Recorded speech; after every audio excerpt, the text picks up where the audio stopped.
Welcome to Jurassic Park. You're gonna need a bigger boat. Why don't we just wait here for a little while? Do you want to know what it is? There's no knowing where you might be swept off to. Help me, Obi-Wan Kenobi. You're my only hope. Shepherds we shall be, for thee, my life, for thee. I don't know. I'm making this up as I go. There's a special rug in hell reserved for people who waste good scotch. He peed on my rug. They peed on the dude's rug. Do your worst. Final report of the commercial starship Nostromo. Roads? Where we're going, we don't need roads. Welcome to Your Feature Presentation, the podcast where we bring you the latest and greatest movies in pop culture. I am your host, Heath Fall, and with me, as always, Andrew McKay. I'm pumped this week, man. You know how I hate doing this show. So this week is going to be really great. I'm just kidding. I hate most episodes, but this one's going to be fun.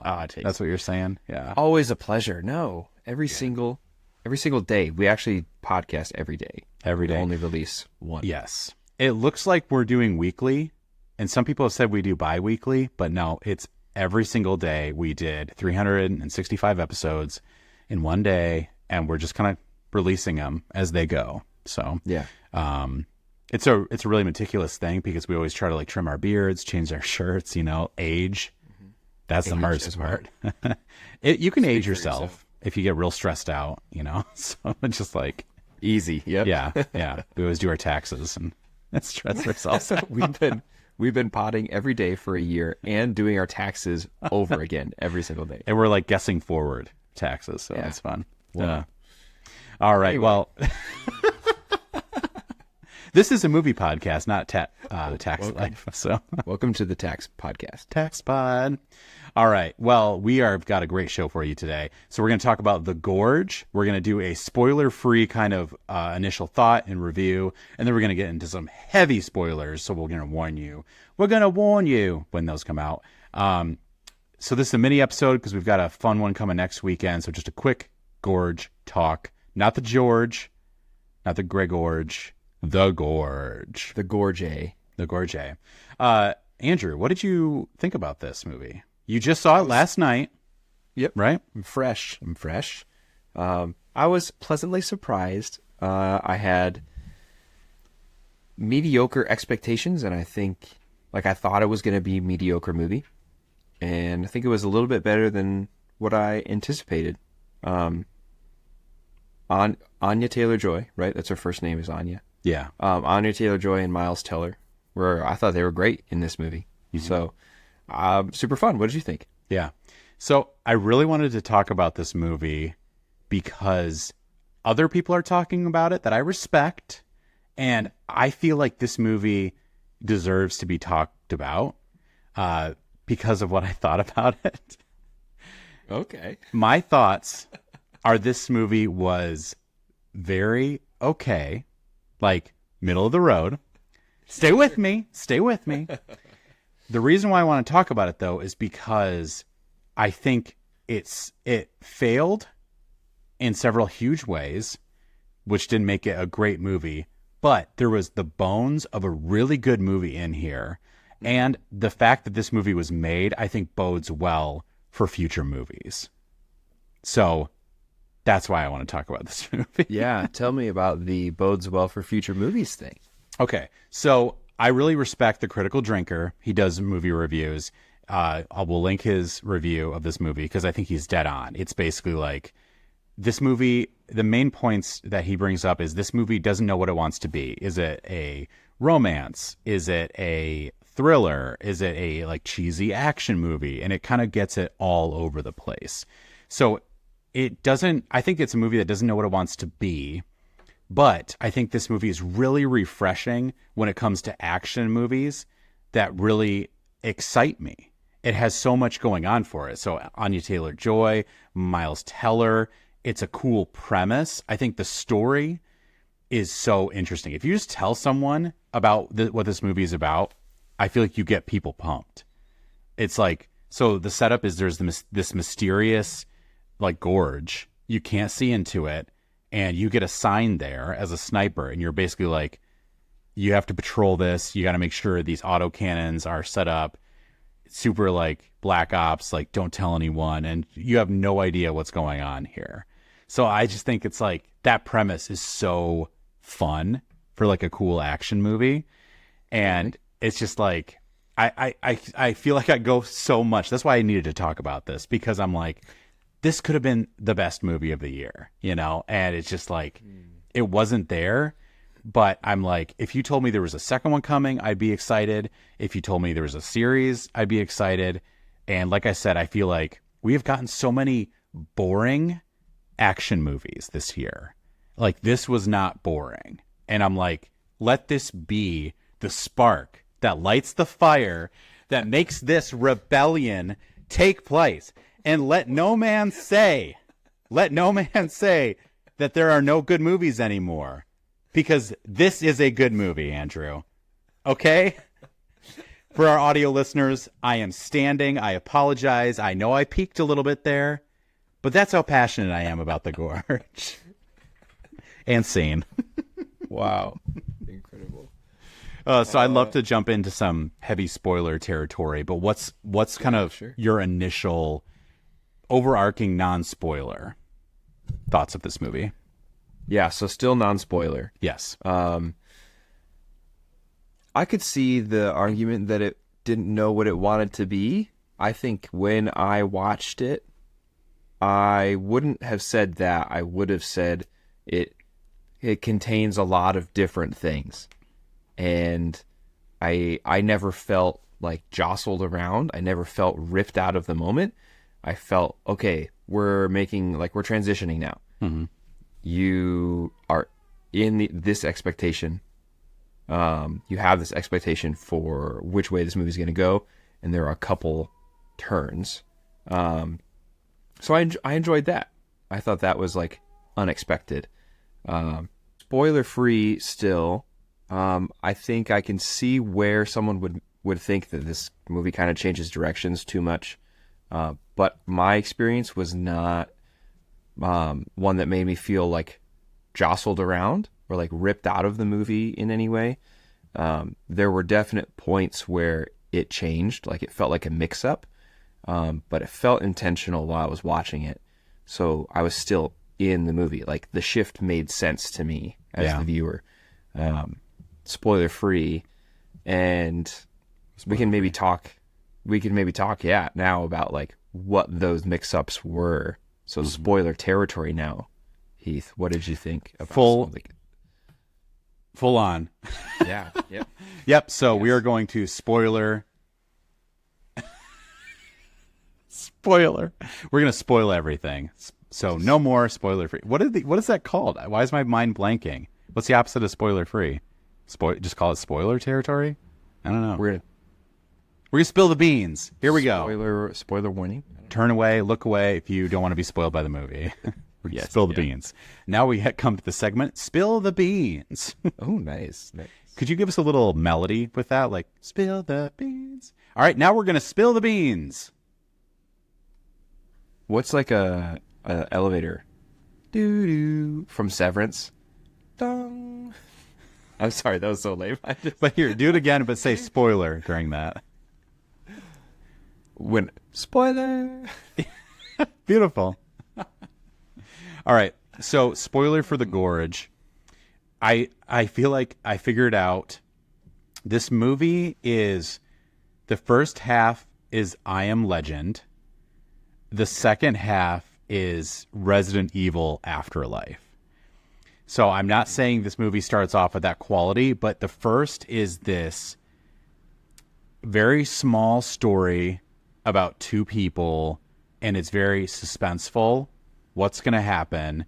The second half is Spider Skull, and Tree Horseman, and Hollow Man, yeah, and it's just like it goes crazy, which it's fun that it goes there, but it's like this is completely. It feels like two different movies, Sure. I wonder. I haven't read anything, but I wondered if this was going to be a series, because I could have seen this all take a lot longer. Yes. Not necessarily saying that they had enough room to do that. But yeah, I just found it very interesting that it was so two different movies in this. Did you feel that way? Yeah, I see the series thing. It did feel like, oh, these kind of plot twists happen after 3 or 4 hours of content, like 3 or 4 episodes into a show, when you're focused on the dynamic between the characters. Well, the Gorge, whatever, I think I understand it. It's just mysterious, and the movie lets you think like, oh, it's just a divide between two countries because there's two people of different nationalities who are like guarding it or whatever. So maybe it's just a border. That's where I like sunk into. I'm obviously that guy threw the grenade into the Gorge and he was like, there's Hollow Men, and they're like, rah! Yeah. Right. So that aspect, like, oh, there's more going on. I think I would have enjoyed the mystery more if he hadn't done that. And if he was like, hey, why am I here? What's with all the auto turrets? And he just went, see ya.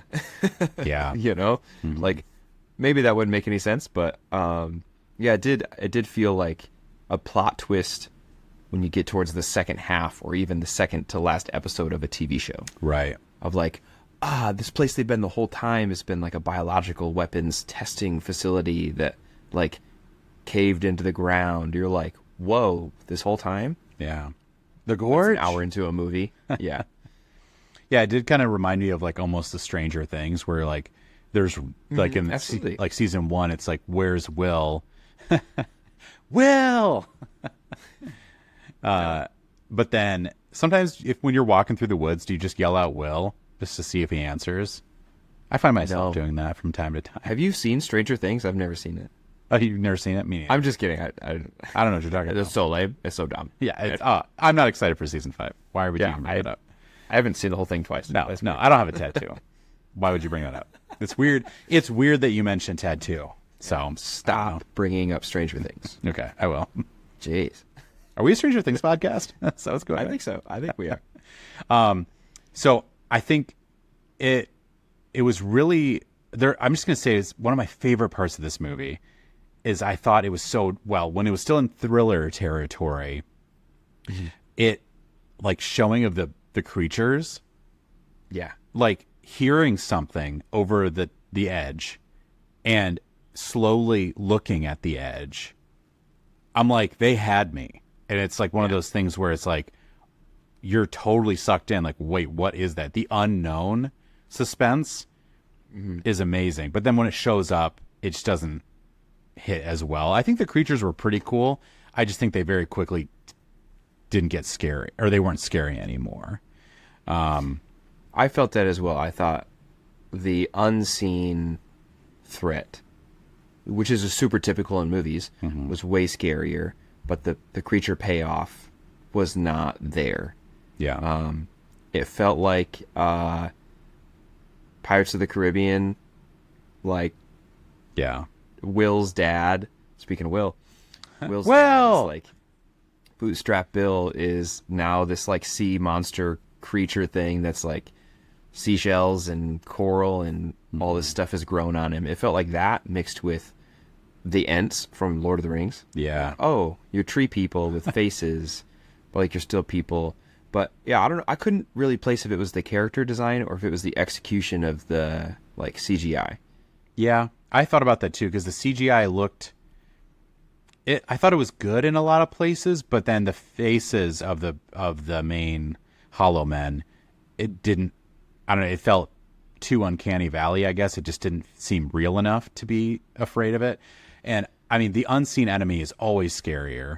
But there's some ways that have done it recently, especially like some people have been comparing these, especially when they're crawling up the walls, to The Last of Us and the creature design in there. And like, I mean, clickers, video game, scary. And like from the show. I almost said in real life, the show.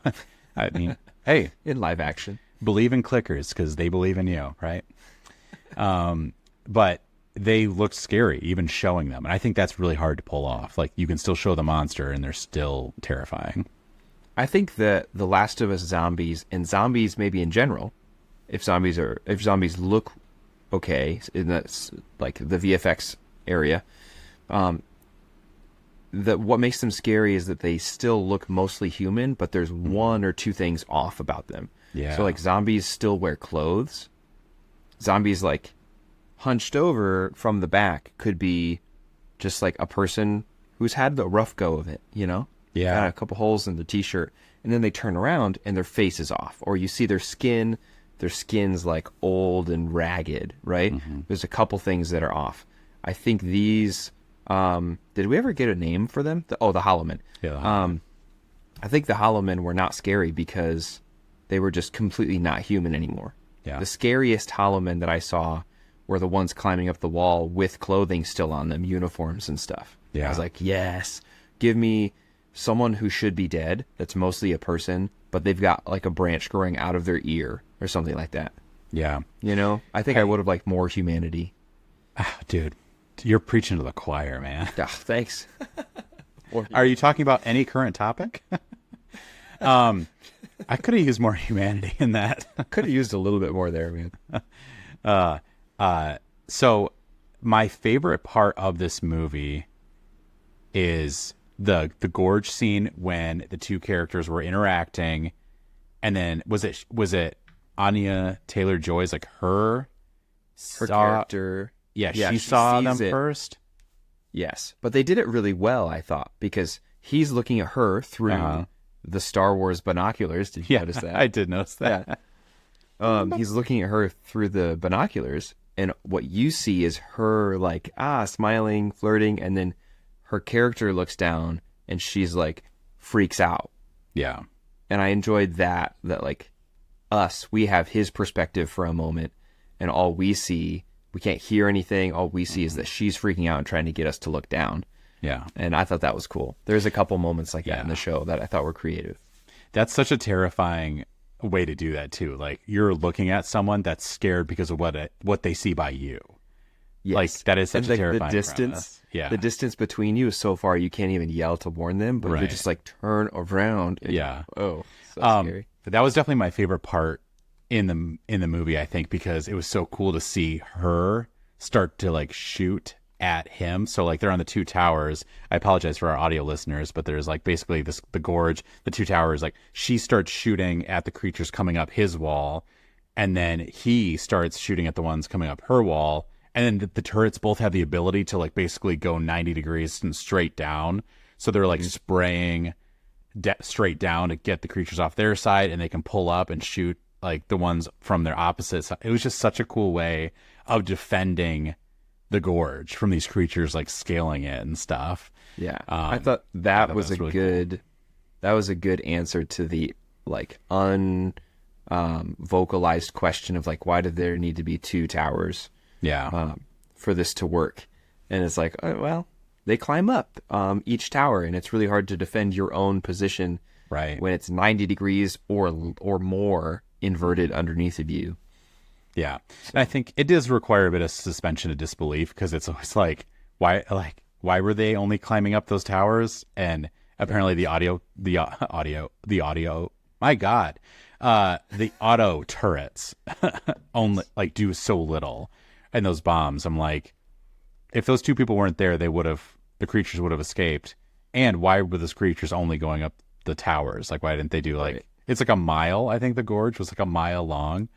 So it's like one creature just like way at the other end, and like probably be fine. Guys, it slopes up like gradually, actually. I'm not even climbing, man. I'm maybe hunched over a bit, but I'm great. Like, if you want to bring like a walking stick with you, it helps, but This might be grow a walking stick out of your hand. right. So I think the last thing I said, or I'll say about just the overall movie, and then I'd love to get into a section, so I'll tell you about it in a bit. Great. Okay. The last thing I want to say about the overall movie is I thought the one scene they're crawling through this like abandoned like missile silo, and all these creatures have started being like kind of meshed into one thing, and it's like the energy is mixed with a body, mixed with the computer, mixed with the railing, and it's like you're just like, what's this? Because traditionally I feel like horror movies or zombie movies, something like that, it's like all this like, or even an Alien, it's like all this gelatinous goo, or like all this like growth, like what is that? But then in this you're like, you see all that, but like, oh, there's a part of that is a body, like it's like there's a face in that, because that's where that like biohazard has come from, you know. And it's like, that's such a like a terrifying thing. But yeah, so I want to go to a section, Andrew, unless you have something else to say. I want to go to a I was section. going to say, I would love to see the concept art for this movie, because I'm sure it looks incredible. Yeah? So, section. What section you got? I buy that in a book. No, I'd like to do a little part called Love It, Hate It. Love it, hate it. So I'm going to say something I love. You're going to say something you hate. Then you say something you love. And then I'll say something I hate. Terrific. Can we react to each other's? Yeah. So awesome. we'll do a little faster, but yeah, just react and then we'll say our own. So I loved the visuals of this movie. I thought it like looked really good and fun. The lighting was really cool. And it was just like something to get you excited. I also loved that. Wow. Beautiful. I hated how little Sigourney Weaver was in this movie. Yeah. I wanted more Sigourney. I understood this is about the two characters, but when I saw her in the beginning, I didn't know she was in this movie. And he like started walking into that room where she's there, and I heard her talk, and I went, Sigourney. Yeah. My muse, my flame. My muse. My wife was like, calm down, it's fine. That's awesome. All right, what do you, and then you say what you love. Oh, I loved that whenever they had to do like a side mission, it was 3 or 4 shortcut little things to tell us he did it. Yeah. They made the thing. I love that. Fixing the car. He's like, we got a Jeep here. And there's like 2 or 3 other spare part Jeeps. We can make this work. And then it went, chink, chink, chink, chink, chink. We're driving. And I was like, thank you so much. I don't want to watch you fix a Jeep and have like a discourse about your childhood trauma or something. Because they covered that when they're up in the towers, right? Me and my Like, dad when used it to was work on appropriate. batteries together. Exactly. I don't want that. Cool. Like when I thought that was a good shift. Like they have the intimacy in the tower and they have those conversations and they open up to each other. And then when it's time to like fight tree monsters, they're like, we got to fix this Jeep. And they go, chink, turn, turn, turn, done. Let's go. Yeah. And I just love that. I love that the editors did that. I love that the director did that. And it happened a couple times in the movie. So I was a fan. Yeah, that was super cool. I feel like it was very Edgar Wright style cuts, just like explaining like where something took place. Like my favorite one is like Hot Fuzz when he's going out to the countryside and it shows him in the train or sleeping on a bench, and then it always jumps back to his cell phone losing bars of service as he's getting like, further and further out. It's just like such a cool way to show that. And I think this movie, I wouldn't say it'd be at that level, but to me it was cool because you're right. It showed what he was doing, and it doesn't make sense because you can't have someone being like, well, these are abandoned vehicles, and then they just cut and he started one. It's right. It's like, how did he do that? They haven't run in 80 years. Right. All I need is 5 seconds of you telling me he fixed the Jeep with spare parts. Right. And I'm like, cool, I believe you. Because I also believe you that there's wooden tree men running around. So like, I'm not far behind. there is a little suspension of disbelief. Because it is like, okay, would he be able to do it that quickly? But it's like, I appreciate they at least showed it. Okay, now I'll go to something that I hate. I hate those skull spiders. I thought they were stupid, and they just didn't dumb. fit. They didn't think they fit at all. Now I'll go to something I love. The skull spiders. I thought they were so like video gamey, so Resident Evil. Like, I loved them. So that's my feeling about Skull Spider. I loved him too. My wife like had like a shriek when she flashed the flashlight up and it dropped down out of the ceiling. She's like, "Oh no!" Yeah. I went, "Oh, sick!" I was like, "Oh, this is tight." Like, just cool out of the box creature designs. Like, what if we had spiders everywhere? They go, cool. Sounds like it's been done before. What if the body of the spiders was a skull? Yeah. Like, yeah, a skull with legs. That's what I'm talking about. That's like Toy Story stuff. Yeah. Or I actually thought about like Remember Sid's room in Toy Story? The little baby doll head on the spider legs. It still haunts my dreams. Yeah. It's, again, I don't want to say it's at this level, but I thought it was very much like The Thing, where the head, that must have been what happened, right? Is the head got removed, but it was still sentient, so it grew legs to still get around and stuff like that. Yeah, it just mutated the available organic material. Yeah. Yeah. Okay, now you're up to hate. Man. I hated that she had a rocket launcher with a grappling hook on her side, and she never mentioned it until the end. Yeah. I was going to bring a that rocket up. launcher? We have one of those. And he goes, seems like the Russians are more prepared than the Americans. And she was like, well, you know. Nazvedanya. Yeah. Or Vodka? whatever. Vodka. Potato. Potato. You have potato, I make vodka.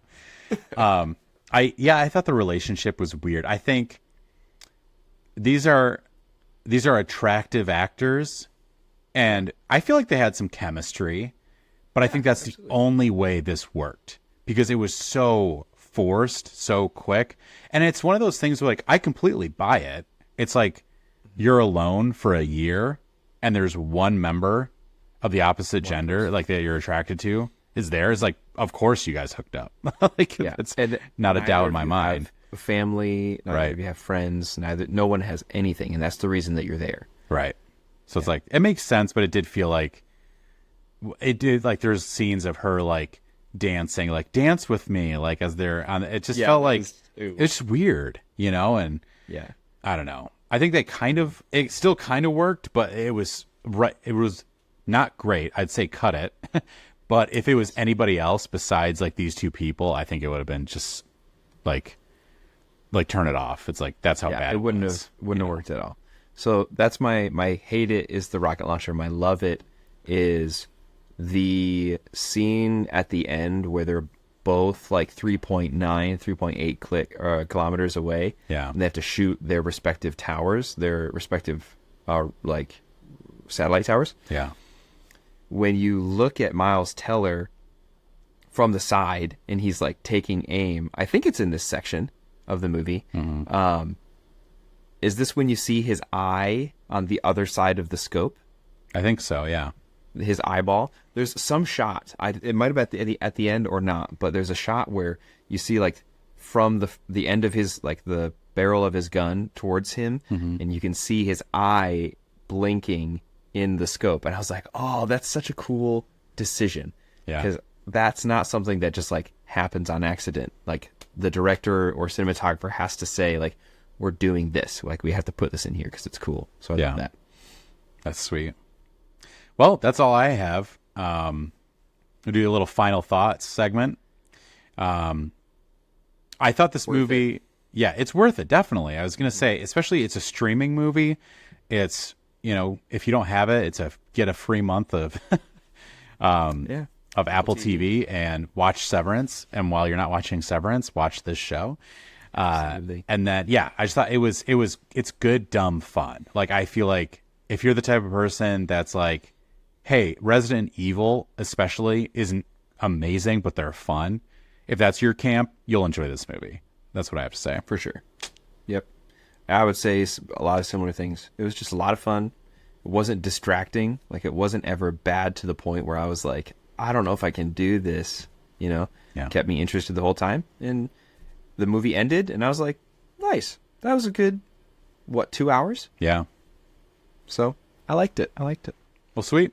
Well, next week we have an awesome episode. We're going to have the Doodads back on, and we're going to have a movie extravaganza episode. This will be really fun. That we're just going to do some movie trivia. What have they been up to? And those guys are great, so we're just going to have a fun time. I'm really excited about it. It's going to be awesome. And why don't you take us home? Ladies and gentlemen, thank you for listening. Thank you for watching. Oh, wait. Hold the phone. I forgot. If you watched, grab your phone. I'm holding the phone. Now, if you hear interference, it's Andrew's fault because he grabbed his phone. So a couple weeks ago, we had an episode where we did our top 5 superhero movies. And me and Andrew had a moment where I said, is our number 1 going to be the exact same movie? And said, if it is, we have to buy each other Spider-Man 2 action figures. I have yet to complete my oath, so I apologize. The bargain. It's fine. But how excited was I when on my porch, there was a box, and the box said, to your feature presentation, Heath Fall. And I open it up, It has 30 points of articulation. It has with tentacle action, with tentacle attack action, ages 4 up. Spider-Man 2. That's you, buddy. Official. Collect them all. Doc Ock.